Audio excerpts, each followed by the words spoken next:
Alhamdulillahi Rabbil Alamin, wabihi nasta'in ala umuri dunia wa din. Asyhadu an la ilaha illallah wahdahu la syarika lah, wa asyhadu anna Muhammadan abduhu wa rasuluhul karim. Allahumma salli wa sallim ala nabiyyina Muhammadin wa ala ahlihi wa ashabihi ajma'in. Amma ba'd. Rabbi shrah li sadri wa yassir li amri wahlul 'uqdatam min lisani yafqahu qawli. Segala puji bagi Allah, kemudian salawat dan salam pada Rasulullah, pada keluarga dan seluruh sahabat-sahabatnya. Ya Allah, muliakan insyaAllah shaimin dan shaimat, bapak-bapak dan ibu-ibu yang sedang menjalankan kewajiban dari Allah. Dan mudah-mudahan puasa kita hari ini dimakbulkan Allah Subhanahu wa taala.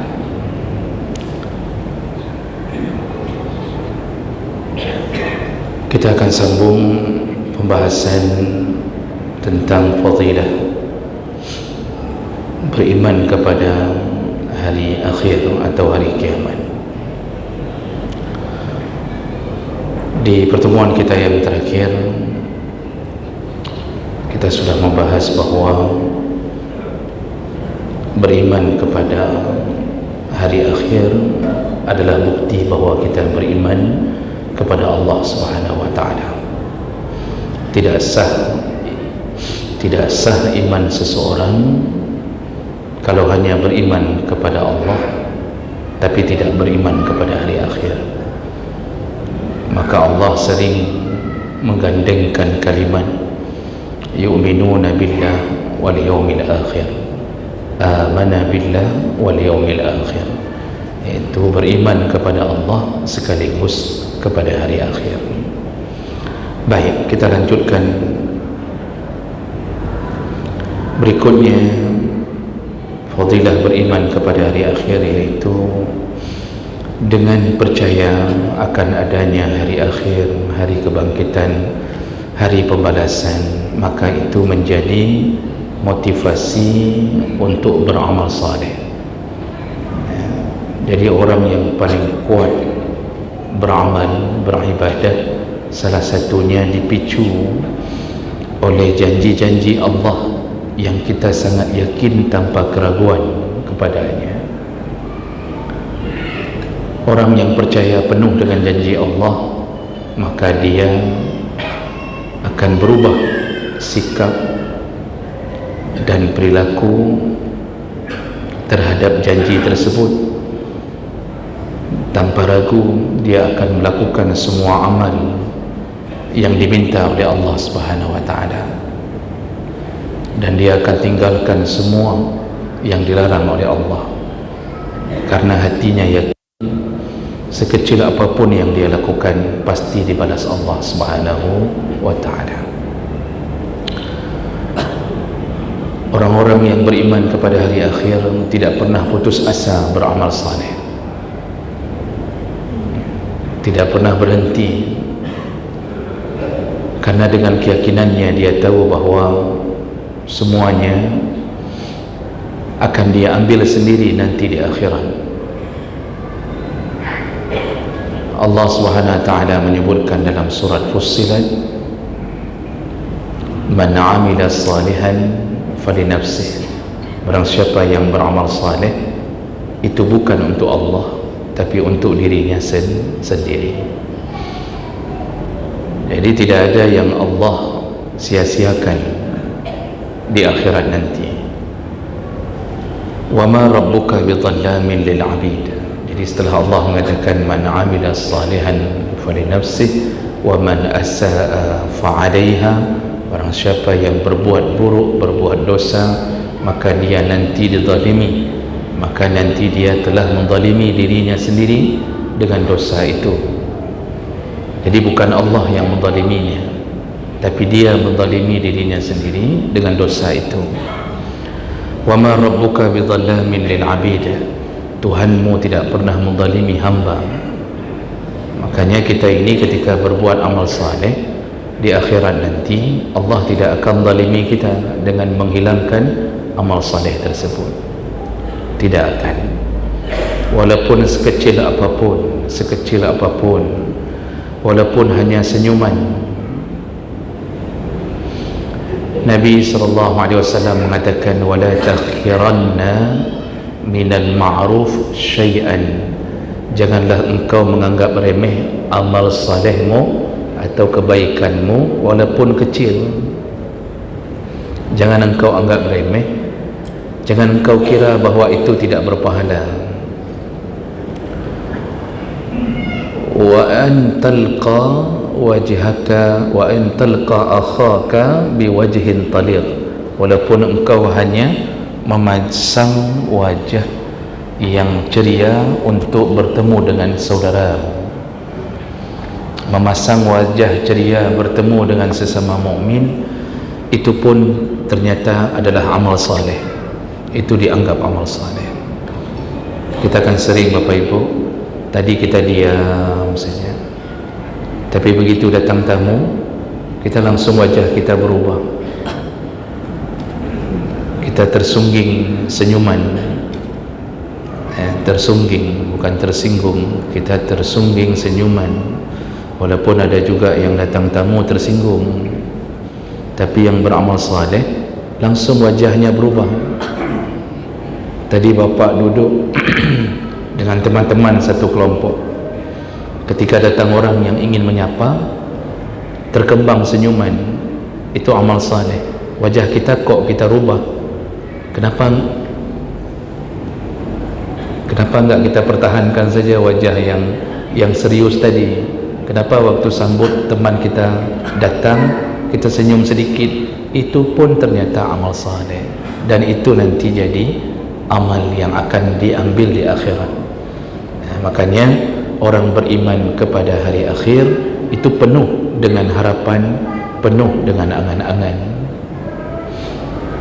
Allah menyebutkan dalam surat Al-Hadid ayat 21, sabiqu ila maghfiratin min rabbikum, berlomba-lombalah engkau untuk mendapatkan ampunan dari Tuhanmu, wa jannatin arduha ka'ardis samai wal ard, yang luas surga itu. Jadi berharaplah ampunan dan surga yang luasnya surga itu seluas langit dan bumi. Bumi punya 7 petala, langit pun punya 7 petala. Yang sudah menembus langit itu dari kalangan manusia, yaitu Rasulullah SAW, mencapai ke titik terakhir dari langit ke-7, yaitu Sidratul Muntaha. Itu yang boleh dijangkau oleh seorang manusia. Kalau seluas itu surga, maka bayangkan luasnya, seluas langit dan bumi. Kita bumi saja tidak habis kita keliling, Pak. Di antara Bapak Ibu ada wajah-wajah yang belum sampai ke Gunung Salak pun. Oh, ada yang sudah keliling 3 Aceh, ada yang belum ke Melabuh, ada yang belum pernah ke Kutachani, ada yang belum pernah ke Simelu, Singkil. Ini saja sudah 60 tahun nggak habis-habis, padahal liburan selalu pergi. Bagaimana dengan luasnya surga, seluas langit dan bumi yang tidak habis-habisnya dijelajah sepanjang masa. Untuk siapa disiapkan? Wa'iddat lilladzina amanu billah wa rusulihi, itu dipersiapkan bagi orang yang beriman kepada Allah dan Rasulnya. Jadi ini harapan. Surga itu kan hari akhir. Kita hari ini kan hanya diceritakan saja tentang surga. Malah semua cerita tentang surga itu tidak ada yang benar satupun.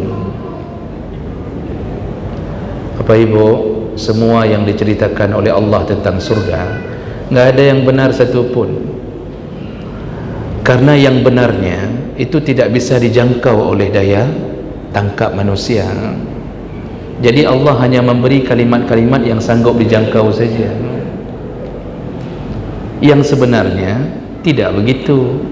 Yang sebenarnya melebihi daripada itu.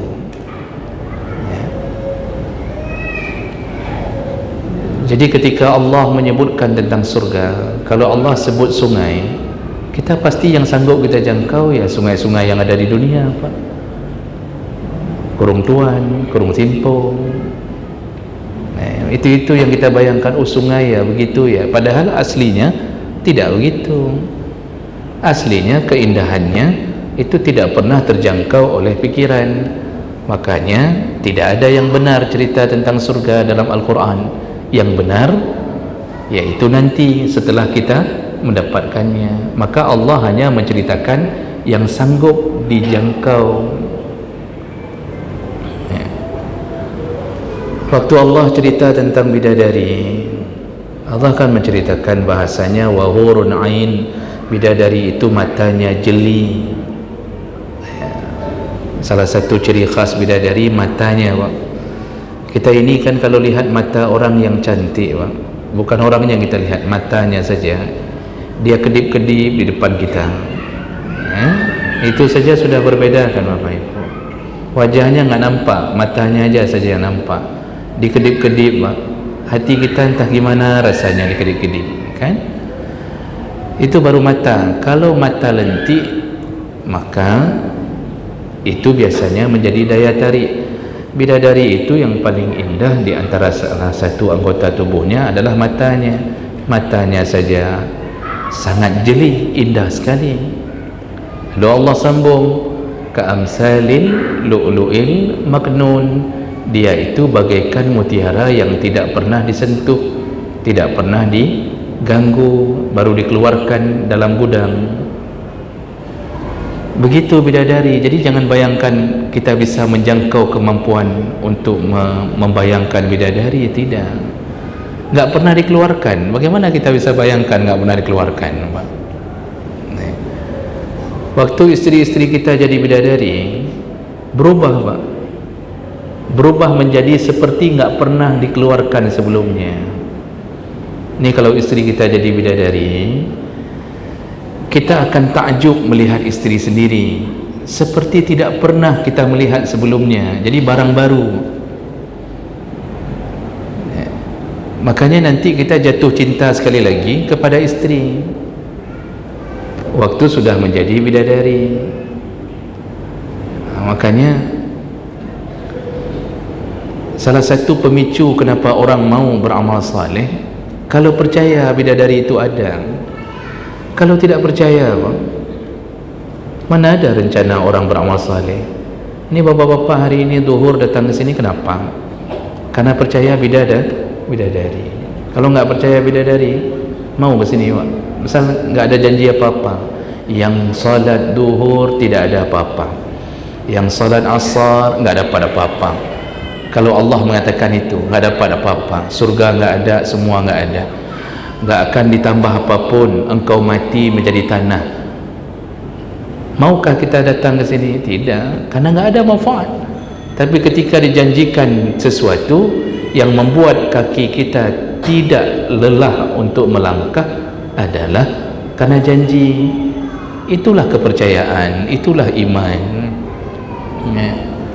Ya, walaupun kadang-kadang tantangannya ya banyak, apalagi kita sedang puasa kan. Orang puasa itu kan banyak janji Allah. Kata Allah, lillahi fi kulli yaumin utaqa minan nar. Setiap hari orang-orang yang sedang berpuasa dalam Ramadan itu dibebaskan oleh Allah dari api neraka. Setiap hari janji Allah. Ada orang-orang, dan itu banyak, yang divonis oleh Allah, diketuk palu Allah, bahwa dia tidak akan masuk neraka dengan kemuliaan Ramadan. Setiap hari.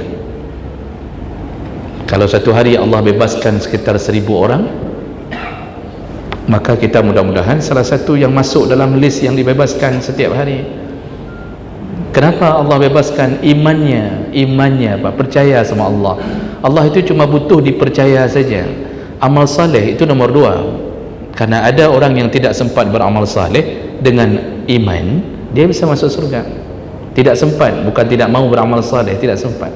Kan ada salah seorang sahabat yang baru masuk Islam, mu'allaf, langsung berperang. Saya lupa namanya dalam sejarah. Gugur nggak pernah melakukan salat sekalipun, nggak pernah. Jadi pas melihat satu kampung keluar semua untuk jihad, dia lalu menyatakan imannya kepada Rasulullah, langsung dia ikut perang, belum salat, belum pernah puasa, cuma syahadat, cuma iman percaya sama Allah, gugur, langsung masuk surga. Makanya iman ni itu dahsyat kekuatannya, melebihi amal saleh. Tapi salah satu pemicu amal saleh adalah iman. Orang puasa itu sedang beramal saleh, kita tidak peduli, kita semua kan perut kita sedang lapar, kecuali tadi yang berwudu yang agak curang, kumur-kumur 3 kali, yang keluar 2 kali, yang itu yang mungkin curang. Yang lain kita ini kan sudah lemas-lemas, Pak. Ini yang bicara ini udah mulai lemas nih, Pak. Biasanya mana ada begini bicaranya, maghrib kan garang sedikit bicara. Makanya saya lihat ni suasana kayak maghrib begitu, mirip-mirip suasana maghrib. Nanti begitu azan asar kayaknya azan maghrib lah begitu kan. Jadi Bapak Ibu yang Allah muliakan, orang puasa itu kata Allah dan kata Nabi, man sama yauman fi sabilillah, barang siapa yang berpuasa satu hari di jalan Allah, artinya berharap karena Allah, ba'adallahu wajhahu 'anil nar 70 kharifan, Allah jauhkan dia dari api neraka sebanyak 70 tahun, selama 70 tahun. Itu 70 musim, itu maksudnya 70 tahun. Satu hari puasa karena Allah, ikhlas karena ta'at, betul-betul melakukannya. Kalau bukan karena Allah dia tidak lakukan, tapi karena ini karena Allah dia lakukan di jalan Allah. Satu hari puasanya makbul, diterima Allah, maka dijauhkanlah dirinya 70 tahun dari jarak neraka. Jadi 70 tahun lagi mau sampai ke neraka, dia sudah berhenti di sini, nggak akan sampai ke neraka. Itu satu hari. Kalau 30 hari kita puasa karena Allah, ikhlas, tidak berharap pada manusia, benar-benar ketaatan kita hanya karena Allah, maka 30 kali 7, 30 kali 70, berarti sudah 2100 tahun kita terpisah dari neraka. Kalau bagaimana kalau puasa kita tahun yang lalu dimakbulkan Allah, sudah 4200 tahun kita terjauh dari api neraka. Itu janji, Pak. Hadis Nabi, ya, hadis Nabi dengan derajat yang sahih dalam Sahih Targhib. Maka jemaah melakukan Allah, kekuatan beramal saleh salah satu patokannya adalah karena percaya. Kita di dunia saja gara-gara terlalu percaya, orang kan banyak di antara kita yang tertipu. Faktor kita ditipu kan gara-gara percaya. Dia datang lalu dia bilang, kalau pilih saya maka semua kampung ni aspalnya saya jadikan emas, katanya. Sampai sekarang secuil emas pun tak ada. Kalau saya menang maka ini kampung ni semua akan berubah jadi orang kaya. Ternyata cuma dia yang kaya, semuanya miskin setelah pilih dia. Masya Allah, Pak. Kita karena percaya sama orang saja, kita banyak tertipu. Orang yang datang berhutang ke kita kan mengandalkan sisi kepercayaan kita. Sampai sekarang nggak pernah balik setelah berhutang. Tapi karena kita percaya, kita kasih.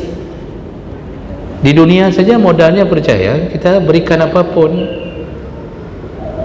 walaupun ujungnya ditipu. Tapi Allah tidak pernah menipu, Allah tidak pernah melanggar janji. Ini yang harus lebih kita yakini. Maka jemaah melakukan Allah Subhanahu wa ta'ala, di kalangan para sahabat itu amal saleh itu dibangun dengan itu, Bapak Ibu. Mereka kalau sudah dengar surga itu tidak peduli, nyawa pun digadaikan kalau sudah dengar surga. Kalau sudah dengar janji surga, harta menjadi kecil di mata mereka. Dan banyak, itu banyak sekali, Pak, kisah-kisah tentang kemuliaan para sahabat ketika memikirkan, ya, tentang surga Allah. Itu mereka benar-benar berjuang untuk mendapatkannya tanpa sedikit pun keraguan. tanpa sedikit pun keraguan. Jadi seakan-akan surga itu di depan mata ketika Nabi mengatakan tentang surga. Di antaranya yang tercatat di dalam hadis-hadis, yaitu kisah dari Abu Dahdah, yaitu dalam hadis riwayat Ibnu Abu Hatim, dalam tafsir Ibnu Katsir dikutip bahawa ketika turun ayat, jadi riwayat juga dari Abdullah bin Mas'ud qala lamma nazalat, ketika turun ayat man zallazi yuqridullah qardan hasana fayudha'ifahu lahu adha'afan katsirah wallahu yaqbidu wa yabsutu wa ilaihi turja'un. Kata Allah, barang siapa yang meminjamkan hartanya kepada Allah, maka Allah akan balas berkali lipat. Qardan hasana, Allah akan balas berkali lipat. Ketika ayat ini turun, Abu Dahdah menjumpai Nabi SAW, lalu berkata, ya Rasulullah, wa inna Allah la yuridu minna al-qarad. Bagaimana bisa Allah membutuhkan pinjaman dari kita? Tadi karena Allah mengatakan barang siapa yang meminjamkan hartanya pada Allah, maka Allah akan bayar pinjaman itu berkali lipat. Maka pertanyaan yang sangat logika dari Abu Dahdah kepada Rasulullah, bagaimana mungkin Allah yang maha kaya kok membutuhkan pinjaman dari kita? Bagaimana itu ya Rasulullah? Qala na'am ya Abu Dahdah, benar ya Abu Dahdah. Maksudnya Rasulullah membenarkan bahawa maksud dipinjam oleh Allah bukan meminjam karena Allah miskin, tapi Allah menganggap pemberian kita adalah pinjaman. Sama seperti kita bermuamalah di dunia, kalau kita saling pinjam meminjam, wajib kembalikan. Dalam fikih pinjam meminjam itu apa yang kita ambil wajib kembalikan persis seperti semula. Jadi kalau pinjam mobil orang, kembalikan mobil. Minyaknya sekian liter, kembalikan minyaknya sekian liter. Kalau dia tidak maafkan, maka kita telah menzaliminya. Pinjam pulpen orang, kembalikan pulpen, tintanya nggak boleh kurang. Pinjam uang orang, kembalikan sejumlah yang dipinjam, nggak boleh kurang kecuali dimaafkan. Itu pinjam. Allah malah memberi, setelah dipinjamkan malah diberi lebih oleh Allah. Nah, Nabi mengatakan benar begitu ya Abu Dahdah, benar begitu. Langsung Abu Dahdah berkata, arini yadaka ya Rasulullah, keluarkan tanganmu ya Rasulullah. Qal fanawadahu yadahu, Rasulullah mengeluarkan tangannya, lalu kemudian Abu Dahdah menjabat tangan Rasulullah sambil berkata, fa inni qad aqradtu rabbi haiti. Ya Rasulullah, hari ini kupinjamkan kepada Allah kebunku. Jadi hari ini kupinjamkan kepada Allah kebunku. Nah, apa yang terjadi Pak? Kenapa kebun? Nah, itu nanti disambung dalam hadis riwayat Ahmad. Jadi ada cerita di balik itu. Saya tidak bacakan hadisnya, panjang. Jadi ada dua orang yang bersengketa di masa Nabi. Dua orang ini bertetangga, punya tanahnya berdempetan.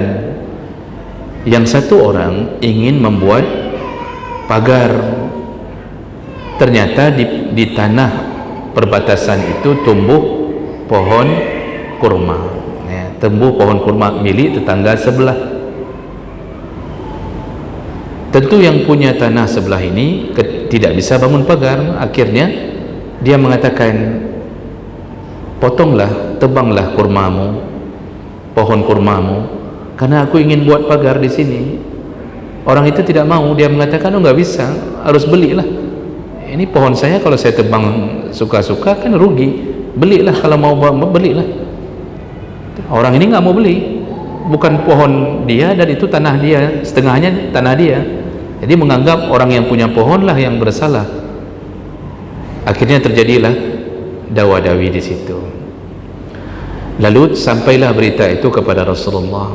Rasulullah datang lalu mengatakan, baiklah, sekarang ku katakan kepadamu, kepada yang punya pohon. Beliau berkata, potonglah, tebanglah pohon ini, maka Allah akan menggantimu dengan pohon di pohon di surga. Engkau mau tebang pohon ini, ku jamin engkau dapat pohon kurma di surga. Tetap orang ini tidak mau. Orang ini menginginkan harta dunia. Pada Rasulullah yang tawarkan, dia tidak mau. Akhirnya terdengarlah berita ini oleh Abu Dahdah, salah seorang dari Ansar. Langsung Abu Dahdah menawarkan. Kata Abu Dahdah, kalau engkau tidak mau yang ditawarkan oleh Rasulullah, maka ku tawarkan yang lebih tinggi di dunia, yaitu ku beli pohonmu ini dengan satu kebunku. Ku beli pohon ini dengan satu kebunku. Padahal di dalam kebun Abu Dahdah itu ada 600 batang kurma dan terkenal dengan hasil panen yang luar biasa. Maka dalam hadis itu disebutkan bahwa di dalam kebun Abu Dahdah itu ada 600 nakhlah, ada 600 batang kurma. Untuk membeli satu batang kurma demi menyelesaikan masalah, dia beli dengan 600 batang kurma. Nah, di situ nanti yang dia katakan ke Rasulullah, ku berikan pinjaman ini untuk Allah. Nah, setelah diberikan, barulah senang yang punya pohon. Terkejut pun dia, kok bisa pohonnya dibeli dengan 600? Nah, itu orang yang mengejar dunia begitu. Abu Dahdah mengejar akhirat karena imannya tentang janji Allah tadi. Allah balas berkali lipat di akhirat. Lalu kemudian diberikanlah.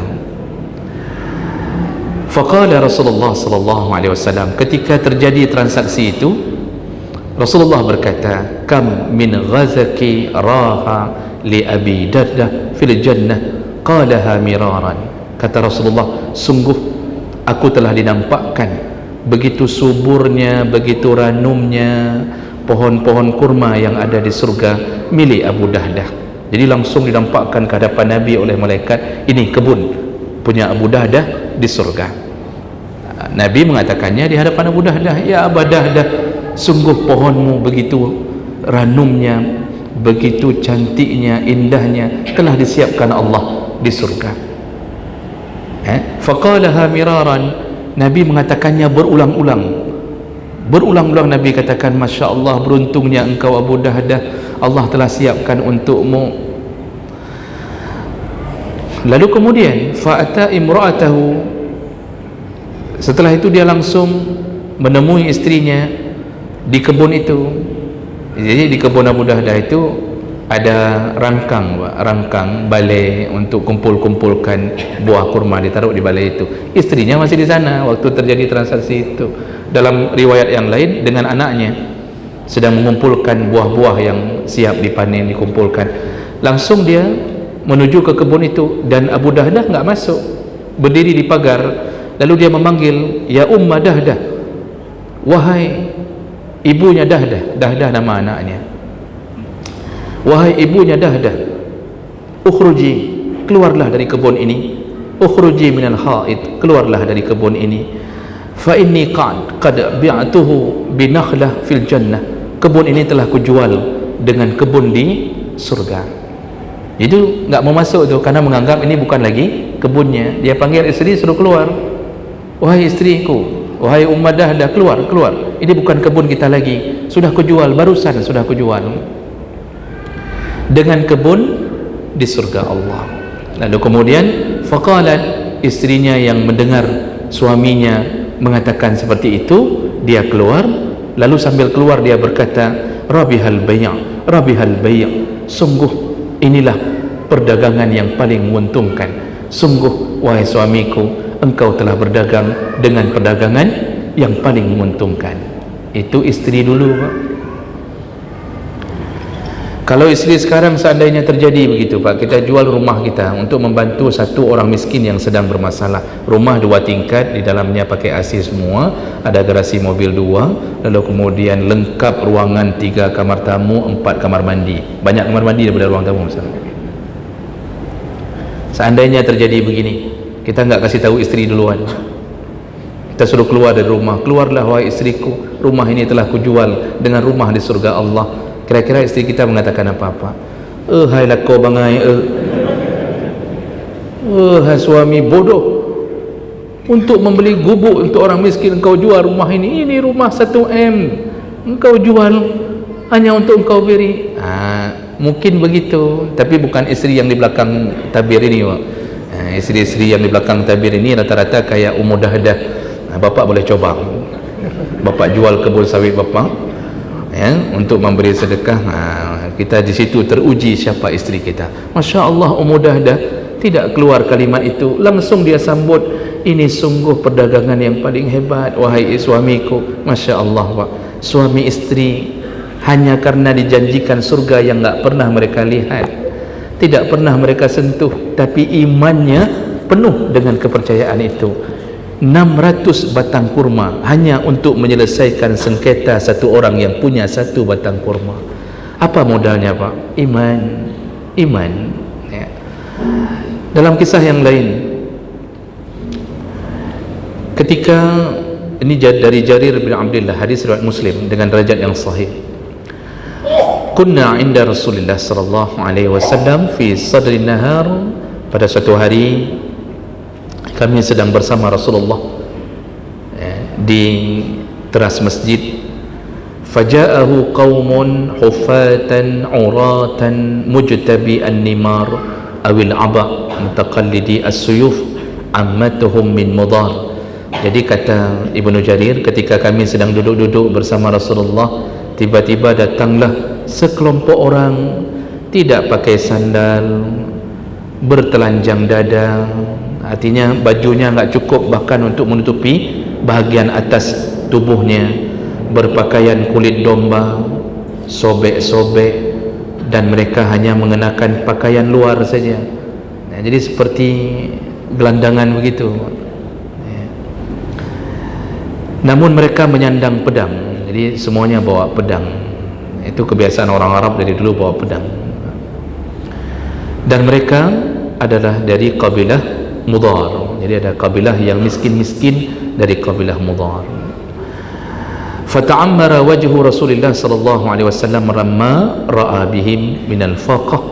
Rasulullah berubah wajahnya melihat datangnya sekelompok orang ini ke masjid Nabi. Dengan keadaan begitu berubah wajah Rasulullah, artinya berubah wajah. Beliau sedih, beliau merasa iba sekali. Summa kharaja fa amara Bilalan fa azzana wa aqama fa shalla summa khataba. Lalu tidak lama datanglah waktu salat, Rasulullah suruh Bilal azan, kemudian iqamah, lalu beliau salat berjamaah dengan orang-orang tadi semuanya, termasuk kelompok yang miskin tadi datang ke masjid Nabi. Dan kemudian setelah selesai salat, beliau bangun dan beliau berkhutbah, tausiah bahasa kita sekarang. Apa kata beliau? Beliau membacakan ayat ya. Yang pertama, ya ayuhan nasu taqu rabbakumul ladzi khalaqakum min nafsin wahidah wa khalaqa minha zawjaha wa bassa minhuma rijalan katsira wa nisaa wa taqullaha alladzi tasaaluna bihi wal arham innallaha kana 'alaikum raqiba. Ini ayat ni iaitu tentang Allah telah menciptakan kita, iaitu pasangan laki-laki dan perempuan, maka jagalah silaturahim di antara kalian, jagalah hubungan satu sama lain. Allah melihat apa yang kita lakukan untuk menjaga rahim itu, kata Nabi melalui bacaan itu, surat An-Nisa ayat 1. Kemudian disambung lagi ayat kedua oleh Nabi, surat Al-Hasyr ayat 18, ya ayyuhallazina amanu taqullaha wal tandur nafsum ma qaddamat lighad. Wahai orang-orang yang beriman, bertakwalah kepada Allah dan persiapkanlah dirimu untuk bekal lighad, di akhirat nanti. Ghadan itu besok, maksudnya persiapkan dirimu untuk celengan besok, celengan akhirat. wattaqullah, bertakwalah kepada Allah, innallaha khabirum bima ta'malun, Allah tahu apa yang engkau lakukan. Jadi ini dua ayat dibaca. Satu, disuruh jaga hubungan rahim sesama mukmin, maksudnya jagalah, lihatlah saudaramu, jangan engkau biarkan saudaramu yang mukmin dalam keadaan miskin. Lalu dibaca ayat kedua, kalian sendiri persiapkanlah bekal untuk menuju ke akhirat. Jadi bicaranya tentang janji akhirat. Maksud Nabi adalah apa yang bisa kalian tolong orang ini, maka yang kalian tolong dibalas oleh Allah di hari akhir. Itu maksud Nabi, dibacakan melalui ayat. Semua sahabat faham apa yang dimaksud oleh Nabi, karena ketika dilihat sekeliling itu sudah dipenuhi masjid dengan orang-orang yang miskin tadi. Lalu mulailah, bangunlah seseorang, tasaddaqa rajulun min dinarihi, min dirhamihi, min thawbihi, min sa'burrihi, min sa'tamarihi. Lalu mulailah bangun satu orang bersedekah dengan dinar yang dia bawa. Jadi apa di kantongnya langsung dicabut, diletakkan di tengah masjid. Lalu bangun lagi yang lain, karena sudah lihat satu orang bangun, yang lain mulai bangun, keluarkan dirham, dinar. Ada yang melepaskan bajunya, jadi baju kan rata-rata baju, ada baju dalam, ada baju luar, dilepaskan bajunya, langsung diletakkan di tengah masjid. Jadi merata-rata sahabat mulai bangun-bangun untuk menolong semuanya. Ada yang pulang ke rumah ambil satu sa' tamar, ada yang ambil satu sa' gandum. Jadi langsung cepat-cepat pulang ke rumah, bawa ke masjid. Semuanya berlomba-lomba. Nah, sampai perawi hadis mengatakan bahwa Ibnu Jarir mengatakan, sampai-sampai aku melihat di hari itu seakan-akan ada gunung, ada bukit baru di tengah masjid, saking penuhnya bantuan, seperti membukit. Sudah penuh di situ gandum, di situ kurma, di situ baju yang emas, perak, semua dikeluarkan untuk menolong mukmin yang miskin tadi. Lalu kemudian Rasulullah sallallahu alaihi wasallam berubahlah kembali wajahnya. Jadi Rasulullah yatahallal wajhahu ka'annahu mazhabah. Melihat keadaan seperti itu, tadi Rasulullah wajahnya wajah sedih, iba. Begitu melihat sahabatnya berlomba-lomba memberi, langsung wajahnya bersinar seperti emas. Kata Ibnu Jarir, senangnya Rasulullah. Rasulullah senang itu bukan karena dia ditaati, tapi senangnya karena sahabatnya berlomba untuk masuk surga melalui harta, seperti yang dijanjikan oleh Allah tadi, wal tandur nafsun ma qaddamat lighad, persiapkanlah untuk hari esok. Itu senangnya Nabi, mereka telah beramal untuk mempersiapkan hari esok.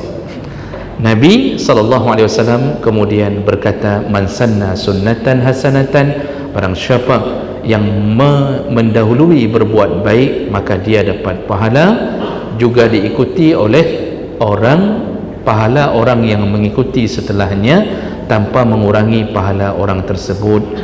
Begitu juga yang berbuat jahat, yang mendahului berbuat jahat diikuti oleh orang setelahnya, dia dapat dosa dan dosa dari orang yang mengikutinya. Hadis riwayat Muslim. Apa tujuan Nabi menutup cerita tentang berlomba-lomba itu dengan hadis ini? Nabi ingin mengatakan yang paling besar pahalanya adalah yang pertama bangun, yang mencontohkan tadi. Jadi pionir dalam sebuah kebaikan itu pahalanya diikuti oleh orang-orang yang bangun berikutnya. Jadi ini sahabat itu kalau sudah dengar masalah akhirat, itu kecil sekali dunia ini sama mereka. Padahal kita bisa bayangkan, Pak, hidup dulu itu cuma beberapa orang yang kaya, yang Allah beri kaya. Utsman bin Affan, Abdurrahman bin Auf, Salman Al-Farisi. Yang lain itu miskin-miskin semuanya. Apalagi orang muhajirin itu memang miskin-miskin, pindah dari Mekah tidak bawa apapun, istri pun minta cerai, tidak satu binatang ternak pun dibawa. Maka mereka disebut ahlu sufah. Mereka diizinkan Nabi buat kemah di samping-samping masjid. Tak ada rumah lagi. Muhajirin tu tak ada rumah, berubah jadi miskin. Tapi kalau sudah bicara surga, hari akhir, mereka tak peduli. Mereka miskin, yang penting dapat surga. Maka Bapak Ibu yang Allah muliakan, begitulah keadaan orang yang kalau imannya yang bicara. Makanya kan waktu Nabi mengatakan tentang 70.000 orang yang masuk surga tanpa hisab, tanpa azab, itu yang tidak pernah melakukan khurafat, takhayul, tidak ada tatayur, lalu kemudian mereka bertawakal seperti ketawakal kepada Allah. Itu setelah mengucapkan itu semua, Nabi mengatakan ini tidak ada hisab, tidak ada azab. Orang-orang ini tidak ada hisab, tidak ada azab. Langsung Uqasyah bangun lalu mengatakan, ya Rasulullah, doakan aku semoga termasuk yang 70.000 itu. Nabi mengatakan, wa anta minhum, engkau termasuk salah satunya. Yang lain ikut bangun semuanya. Bangun, ya Rasulullah, doakan aku, ya Rasulullah, doakan aku. Kata Rasulullah, laqad sabaqakum Uqasyah, kalian telah didahului oleh Uqasyah. Akhirnya berlomba-lomba untuk berbuat baik, itu pemicu utamanya juga karena harapan surga. Nah, ini Bapak Ibu yang bisa membuat kita tidak lelah dalam Ramadan. Kita kan udah capek Pak, tapi nggak terasa lelah kita. Kenapa? Sebentar lah, paling tinggal berapa jam lagi udah selesai, tinggal 22 hari lagi, tinggal 28 hari lagi atau 27 hari lagi udah selesai. Setelah itu kita masuk surga Ar-Rayyan, di dalamnya begini, dalamnya begitu. Itu kan semua modal kita Pak. Sehingga kita rela-relanya hari ini bertahan-tahan di bawah terik matahari. Masya Allah, panasnya kita di luar biasa. Kita kok udah capek, lapar baca Quran, padahal dulu waktu kenyang-kenyang nggak pernah baca Quran. Sebelum Ramadan kan kita kenyang-kenyang Pak, tapi nggak pernah baca Quran. Tapi hari ini udah capek, haus, dahaga, baca Quran lagi Pak. Udah baca Quran, dengar tausiah lagi. Yang orang beri tausiah lebih capek lagi daripada yang dengar. Jadi Bapak Ibu yang Allah muliakan, inilah iman. Lihat bagaimana fungsi iman. Insya Allah kita semuanya akan diberikan apa yang kita angan-angankan pada hari ini. Mudah-mudahan Allah kumpulkan kita kembali di dalam surganya. Amin ya rabbal alamin. Mohon maaf karena sudah tepat pukul 2. Di antara kita ada yang harus melanjutkan kegiatan, kita cukupkan. Subhanakallahumma bihamdik, asyhadu an la ilaha illa anta, astaghfiruka wa atubu ilaik. Wassalamualaikum warahmatullahi wabarakatuh.